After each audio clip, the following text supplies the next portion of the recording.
For a great cup of joe, there's one thing you should know. Your morning brew can also be playful. Buff Boy Brewing guys make the temperature rise, and you surely feel naughty when you swallow our coffee.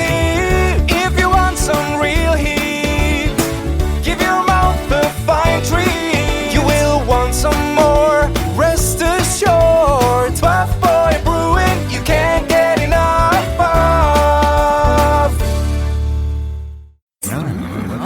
It's time for The Scribble, your weekly fix of celebrity chats, bizarre stories in the news, and basic random chatter with best-selling author and syndicated radio host Jeremy Bradley. Make sure your seat is in the upright and locked position and your barf bag is securely in place. Here's Jeremy Bradley. Thank you very much, Larson. Jeremy Bradley here. This is The Scribble. Thanks for tuning in on your favorite podcast app or however the hell you found us. It doesn't much matter to me. The fact is that you're tuned in, and I appreciate your attention today. 30 minutes of time-wasting fun, and as always, well, not as always, but I would say 98% of the time, I've got some rants for you. And, you know, the great thing that I love about this show is that I have this platform, of course, that's always going to be great, and I can spew my opinion, and then you can give it right back, whether you agree, disagree, whatever. Now, here's what I respect and here's what I don't respect. I respect a civil dialogue, but some back and forth. If we have a debate, great. You can disagree with me, I can disagree with you. That's wonderful. I can't handle the name calling because I disagree with you or we have a difference of opinion. Okay, so you get what I'm saying. And you know that this happens on social media all the time, right? I post a comment, you know, it's when I tweet Bachelorette or any of those, you know, other stupid reality shows. That's my job, though. Remember, that's my job, to sort of make fun and mock and be sarcastic and well, destroy these people on the shows. And then I guess when people take those, the other viewers take those shows too seriously, then they fire back at me. Well, you must be a loser if you're watching the show too. Whoa. Let's slow down here. First of all, look at my page or my profile, my bio, whatever you call it. This is my job as an entertainment reporter to do this. Like, that's okay. So you're watching this because you actually believe this show, you know, cares about these people finding love or whatever. I'm using The Bachelorette as the example, right? You think that they're actually doing the show because they want this girl to find love or this guy to find love? Really? Maybe in the first couple seasons, but we know that that's not the case now, right? So anybody who's taking the show very, very seriously, I'm not going to take you seriously when you come back at me. Yes, I use some colorful language. Yes, I call them names. I do whatever. But again, that's kind of the fun of live tweeting these shows, and that's sort of what social media has come to. Now, does that make it right? And you could have that debate or that argument of, well, you're cyberbullying and whether you're this and that. I mean, okay, but here's the deal. If cyberbullying means that I'm actually coming after, that means that I'm like putting your name, like your username or whatever it's, what is it? Your handle. Cyberbullying means that I'm coming at you directly. I'm flooding your inbox. I am tagging you, or not tagging you, but you know what I'm saying. I'm just putting general comments when I'm tweeting Bachelorette. So if that's cyberbullying, then I think that we all should face charges. Do you know what I mean? Like, it's just kind of one of those things where I'm not putting at, you know, Joe Smith, and so that it's going right into his feed and onto his messages and his notifications. I'm not doing that at all. I'm just putting them out there with the hashtags Bachelorette and, you know, all the other hashtags that people are using. So if Joe Smith is then going and seeing those, well, then that's completely different, right? So yes, I do feel there is a difference in that. I really do feel. If I'm coming at him, bombarding him, whatever, then fine, he can block me and that's that. Does that make it right that he had to go to those extremes? Well, that's also why they have that function, right? I'm not justifying bullying. I'm not saying harass these people and go after their parents and their siblings and their, you know, jobs or whatever it is, because I certainly don't do that. I'm just making sarcastic jokes about them. You know what you're getting into when you go on a show like that, right? I mean, let's be honest here. Nobody is going on to the Mama's Boy show on TLC or the 90 Day Fiancé or whatever. Like, you can't say that you're being blindsided nowadays. You just, like, I don't buy that. And it's the same thing like when people go on The Bachelor or Bachelorette and they say, well, I've never seen the show before. Bullshit. That's just, I don't really, then that's your own stupidity for not doing your research. Oh, I'm just going to go blindly on a TV show and I'm going to meet somebody. No, you've either heard about it from people, you've seen it yourself.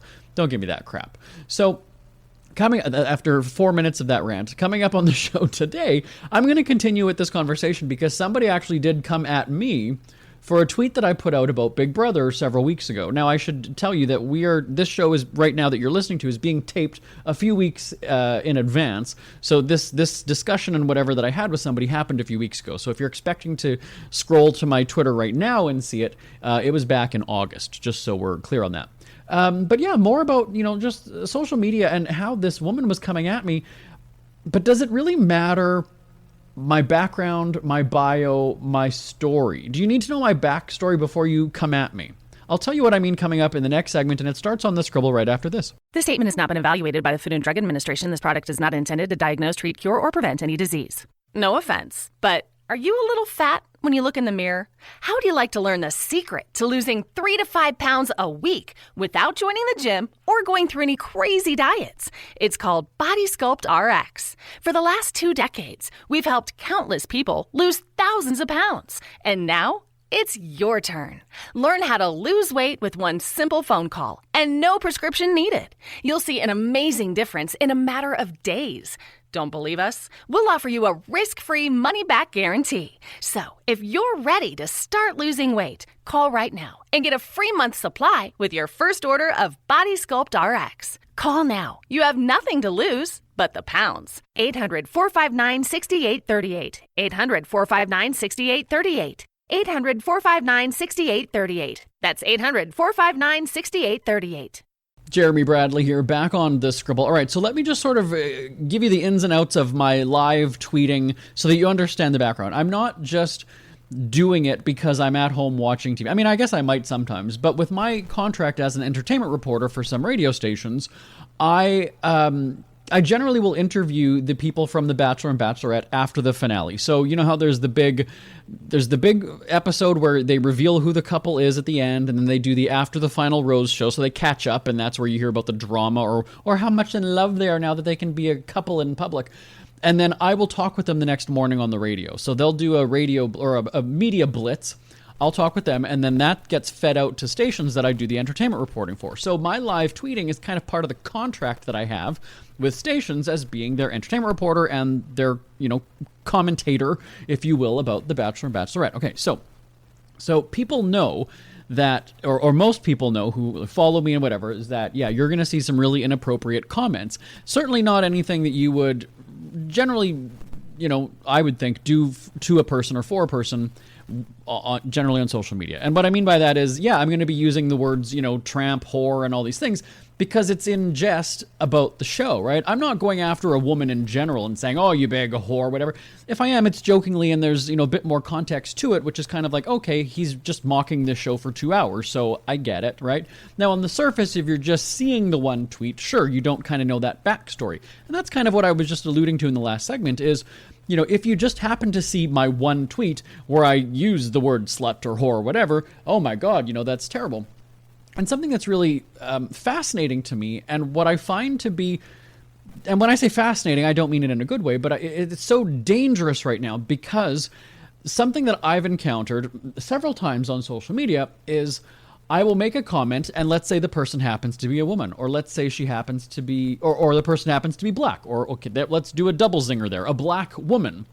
And all of a sudden, right away the go-to is, you're racist. Okay, so it's, I might get the misogynistic one, I might get the sexist one, but generally there's, you're racist, oh, you privileged white man, oh, you, and I just, or you entitled white man, and I'm just like, I said nothing about, color of skin, ethnicity, race, religion, creed, sexuality. Like I was making a comment about the person. Why is it automatic? Why is it automatic that because the person happens to be fill in the blank? Again, like I could say, gay, woman, black, any of those things, any of the usual target, woe is me, I'm the victim, that's the go-to right away. And so I encountered this with a woman, and like I said, it was a few weeks ago now, but I encountered this with a woman when I happened to be live tweeting an episode of Big Brother. Now, there's a guy on there who I thought was sort of, quite flamboyant. Come to find out that he's actually straight because he ended up like banging one of the women on the show. And I made a comment one night, and I do have my tweet right here on my screen. I put, wait, Kyle's straight? wow, I thought any grown man making videos with his mom was ... although unemployed. So, now the background to that is this guy basically that's his story right there. He's unemployed, he makes videos with his mom, and I thought that he was, kind of feminine or whatever. And so I tweet that, and minutes later, literally minutes later, the person didn't come after me publicly, but they sent me a message. They DM'd me, and it says, "I'm sure you didn't mean it to be. This tweet is hurtful and inappropriate. I hope you'll consider deleting it." So I replied, "Then my bachelorette tweets will give you chest pains." And she wrote back, "I read them, but this one could hurt people who are gay. You've 10,000 followers. Please do the right thing." Now, we had some sort of civil back and forth dialogue from that. Now, again, I kind of replied with the sarcasm, right? Well, you're going to hate my bachelorette tweets because those are just as, bad. But instead, now, again, when I just said, oh, wait, Kyle's straight and he makes videos with his mom, that somehow was just the most insulting thing to gays per this woman. And so when she went and said that, I didn't even bother because, like I said, I'll live tweet the show and then I'm kind of gone. I don't really pay much attention to social media. So the weekend had gone by, and then Sunday night I'm like, oh, there's a message on Twitter. All right, so I go and I look, and I saw that she kind of fired back with a little bit more, and I just replied, "Are you gay?" And then the reply the next day was, "No, but my son is, and, the community is blah, blah, blah. His friends, have a tough time.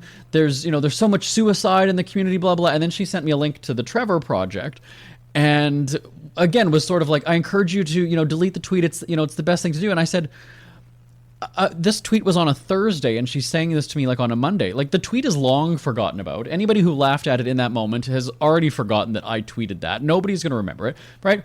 I don't even proclaim to be a celebrity. I don't think that anybody's going to go and sit there and go, "Oh my God, I'm going to go and kill myself because Jeremy Bradley on Twitter said that, this straight guy is gay." And really, when you look back at it, I was kind of making fun of this guy's flamboyant behavior and saying like, "Oh, he's straight, could have fooled me." I could say faggot because I'm a gay man, right? That would be okay. I can't say N, even if I'm doing it in a news context. And this is something where, Barbara Walters has this was years ago, back when she was thawed out on The View, not frozen wherever she is now.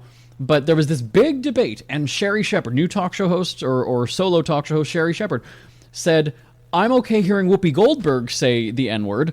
I'm not okay hearing Barbara Walters say it. Even if it's in a news context, even if you're quoting somebody, even if you're whatever, it's not okay for Barbara Walters, this old wrinkled lady, this old woman who's, whole face needs to be ironed because it's wrinkly and whatever. It's not okay for her to do it." And she's a respected newswoman as well, right? We're not talking that she's just some 20-some-year-old punk off the street. This is like, at the time, an 80-year-old woman or whoever old she was, and is saying it professionally, but because she's a white woman, she's not allowed to say it. Now, here's the deal. I don't typically use the word faggot myself, just because, I don't know. I mean, I'll say like homo or whatever, but it's just kind of weird that society allows me to say it because I'm one of them. That's really what it boils down to, right? I'm one of them, so it's okay for me to say it. I mean, if black people want to use the N-word and whatever, I guess that's on them. But, I mean, the whole thing, though, is if that's such a dangerous and harmful and bad word, then why would you want to say it period? Why would you want to say it in general then? I mean, that's kind of it, right? If as gay people we feel that the word fag is so, harmful, blah, blah, blah, or queer used to be the bad, but it's okay to say that now. Like, we go through these cycles where fag is okay, then it's not okay. Queer is okay, then it's not okay. Calling somebody a homo is okay, but then it's not okay. Like, you don't even know what we can or can't say from, day to day, week to week, month to month. And so going back to this woman's tweet where it's like, I read you my tweet word for word. That's full disclosure. You can scroll back to, August, whatever, and it's still on there.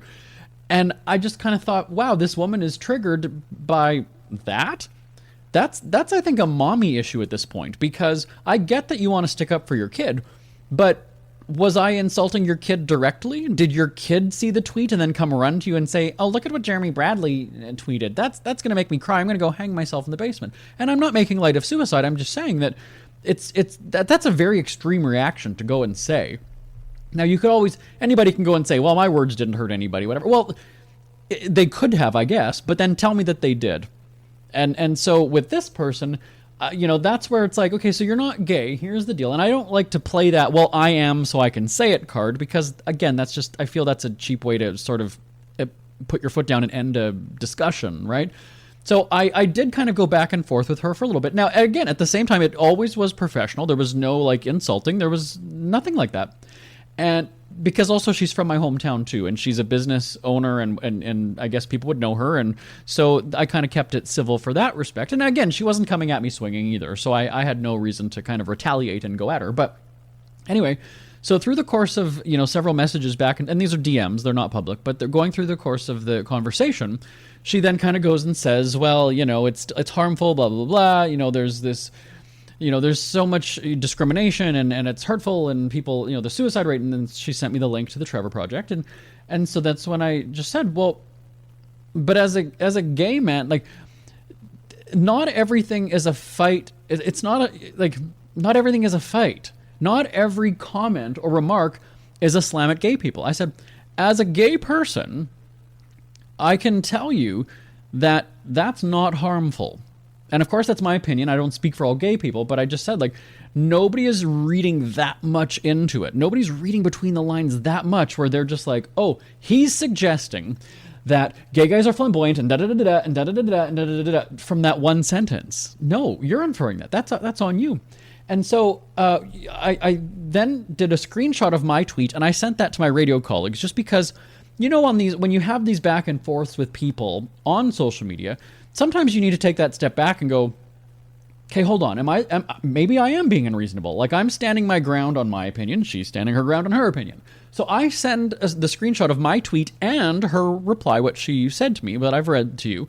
I sent that to three of our radio producers, all three women and all three moms. And two of them replied right away and were like, well, you can choose to be offended to whatever you want to be offended to. And then another one wrote, bah ha ha, is she that dumb?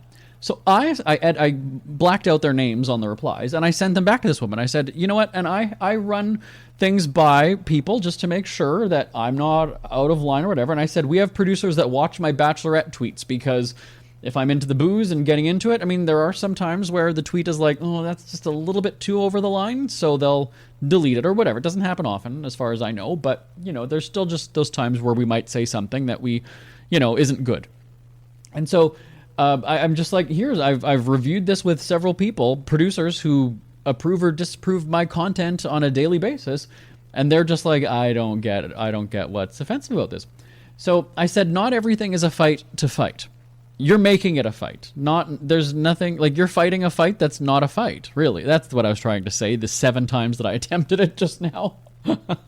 Not everything, you're fighting a fight that's not a fight, really. Like, you're coming at me saying that it's offensive, but your gay son didn't tell you that it's offensive. Nobody replied to it saying that it's offensive. You as a mom is saying that it's offensive? Okay. So then, you remember weeks ago, or maybe a couple months ago now at this point, I had that whole thing with my mom where she was very clingy. She literally broke into my house, climbed through the window because I hadn't replied to texts within like 5 hours one day. I wasn't even home with my husband and the dogs. We were out of the city. And then she was at my property banging on the doors, calling through the windows that were open. Again, empty house. And then Monday morning, we're upstairs in my bedroom sleeping, and we hear the house alarm going off that she's, office window, and she's literally climbing through a window that's 7 feet off the ground. And so from that point on, I'm kind of like, here's the deal, Mom. This is drawing the line. This has drawn the line in the sand. I might be the baby. I'm 40 years old, but I might be the baby. No. It is my life. It is my house. This is my property. This is my territory. This is my turf. I don't care that you're the mom. I don't care that you birthed me. I don't care that you raised me. I don't care that you gave me everything that I had as a child. I am 40 years old.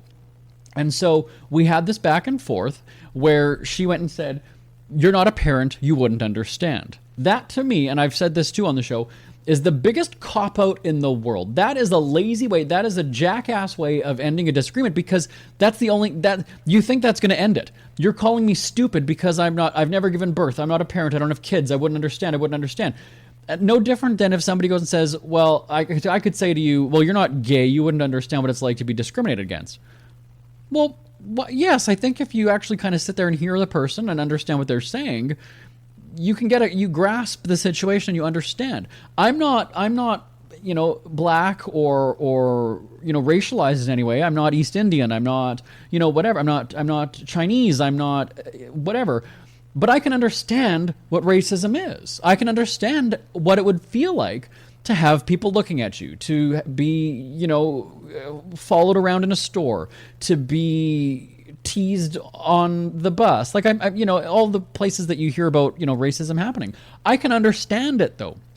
I don't have to be black. There was a big brawl on The View, going back to The View many years ago, where Rosie O'Donnell and Whoopi Goldberg got into it, and Whoopi is telling Rosie that she can't understand what racism is because she's not black. Rosie was like, yes, I can. I raised a black kid. I know racism. I don't have to be black to understand that. And just like I don't feel that you have to be gay to understand what a gay person goes through, because that's just a matter of communication and understanding people. So I flipped this around on the woman and I said, I get what you're saying. She then used the term mama bear, and I said, yeah, those kinds of things. Playing the mom card does not work on me based on what I just went through with my own mom. Mama bear does that card don't work for me, lady. Can't even try that. My mom can't plead that, oh, well, I'm your mom. And no, you don't own my property, so you have no right to come through my window and actually physically, literally break into my house. The police would be like, lady, your name's not on the property, your name's not on the deed, that whatever, you're not just because you're a parent, that does not give you the right. Now, I heard from a lot of moms after that episode, when I told that story on the show, of moms disagreeing with me, and at the end of the day, I get that you'll do whatever you can for your kids if they're in danger or whatever.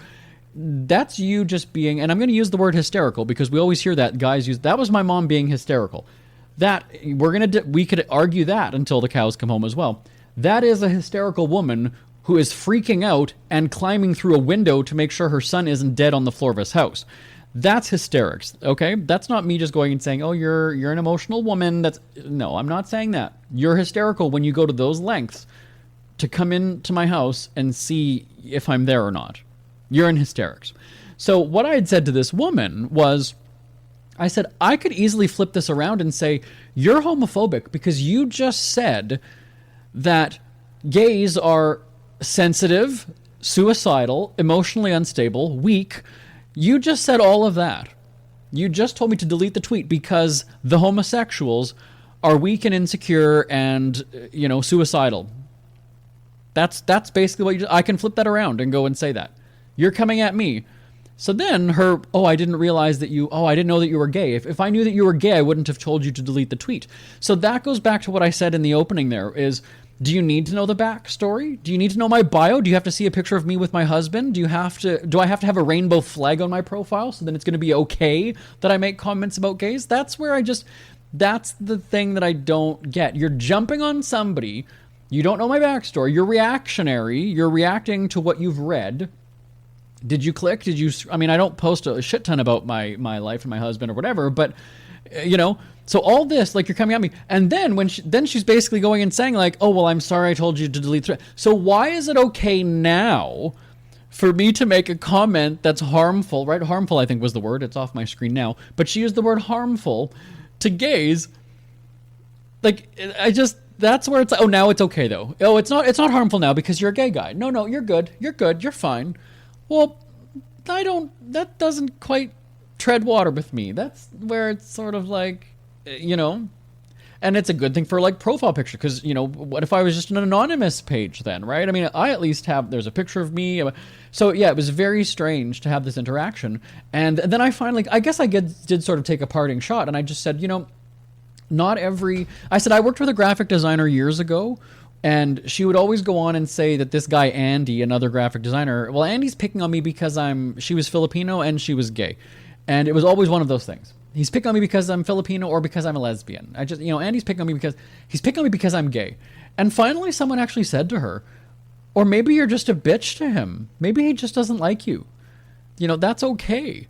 That's okay. Well, you know, when I think back to Piers, remember Sharon Osbourne on The Talk? Remember when she was sticking up for Piers Morgan, going after Meghan Markle all the time? I agree with them. He didn't say anything about her being black. There was no issue about racism, whatever. It was just, he just doesn't like the woman. And that's okay. You don't have to like, but because she's black, he was jumped on. Sharon defended him. Sharon was called racist or whatever. And even Sharon said on that infamous episode now, she's like, tell me what he said that was racist. Tell me what he said that was racist. And of course, nobody does that, right? They always just go and say, well, you know, she's a black woman, blah, blah. But tell me what he said that's racist. I could have kept this going with this woman for days and days and days, but finally I just kind of said, you know, I said, I would be embarrassed if my mom was picking fights and making everything an issue because I'm gay. Like, that would bother me. That sets the whole movement back, because what that does is, I appreciate people who stick up for the gay community. Absolutely. The whole term allies, sure. But when you're doing it when there's no fight, like, that just makes us weak and insecure gays. It just makes us look like we can't stand up for ourselves and that we're going to be offended. Nobody was offended by the tweet.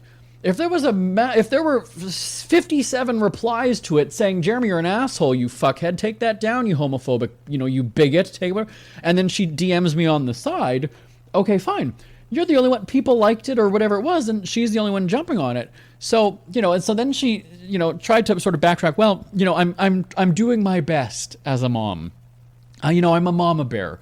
Well, you know what, though? Maybe you need to let your kid live. I don't know how old her son is, so I can't really give the backstory if he's a teenager, if he's what, I don't know. But again, that's where, like, defend him when he needs defending. You're sticking up for a community that wasn't being attacked in the first place. You've taken it as an attack, and now you've come out swinging and telling me, like, you've campaigned. You're the one who's turned this into something that it's not. I didn't do anything. I mean, that's not... You know, so and that's where I said, like, I could have flipped this around and said, you're homophobic. I could go and say, you're this hysterical. I've got a radio platform. I've got a podcast. I've got a newspaper column. I could very easily have gone and told this story as this hysterical woman was freaking out because, no, I'm telling you very professionally, right? Very calmly, this is what happened. I will say that I kind of took some swipes at her saying that, you know, are you gay? My bachelorette tweets would, you know, damage you. And I told her that, you know, I would be bothered. I would be kind of embarrassed if my mom was sort of, if somebody go, you know, oh, well, my son is gay and whatever. Well, Mom, thanks. I don't need that. It's just, that's just gross to do that. So anyway, tell me your thoughts. Is it okay for me as a fag, is it okay for me to make those kinds of jokes and have those kinds of comments about my people, about my community? Is that fair game? Do you need to know my backstory before I get your approval? Do you have to fact check? Do you have to go back? Do you have to do a background check on me before I can get that like or that retweet or whatever it is? Send me an email, live@jbonair.com, live@jbonair.com. Back on the Scribble right after this. Listen up, guys. Are you experiencing any of the following? Fatigue, less drive, poor performance? If so, you may be one of the nearly 30 million men in the U.S. today dealing with ED. But did you know you don't have to pay hundreds for a prescription anymore? And you don't have to deal with the hassle of seeing the doctor or the embarrassment of going to the pharmacy for a certain pill. Now with one free call, you can find out how Herbal Virility Max can help you feel like a man again. For over a decade, Herbal Virility Max has helped guys just like you put a smile back on their face with improved performance and drive. Call today and ask about our buy one, get one free offer. Save the money, save the hassles, and get the better blue pill. Dial 800-578-0179. That's 800-578-0179. 800-578-0179. This statement has not been evaluated by the Food and Drug Administration. This product is not intended to diagnose, treat, cure, or prevent any disease. Are you in bad pain? You know what I mean. Your knees hurt, your shoulder hurts, and your back. Oh my God, your back. They're constantly killing you. And I'm sure you've tried every pain pill or cream available at the drugstore. Am I right? Well, here is something you haven't tried. Pain Absolve. Pain Absolve is not available in any drugstore. The only way to get it is by calling today. We're so confident that it will work for you that we offer a free bottle with your purchase, no prescription needed, and best of all, each purchase comes with a money-back guarantee. Call now to find out how you can get Pain Absolve and get rid of your pain. Call 800-319-0582. That's 800-319-0582. 800-319-0582. Call today. 800-319-0582. We hear you chirping. Get scribbling. Tweet up the Scribble at The Scribble Show. Join the discussion with Jeremy Bradley. It's all going down right now on Twitter at The Scribble Show and at thescribbleshow.com. JB here, back on The Scribble. I had more to talk about, but we're out of time. Again, the email address live@jbonair.com. Thanks for listening. Thanks for subscribing. I will talk to you same time, same place next week. Bye-bye now. Want more Scribble? Check out thescribbleshow.com for past shows, celebrity interviews, cheapskate tips, and more. That's at thescribbleshow.com and on Twitter at The Scribble Show. The Scribble is a speak-free media presentation. If you want some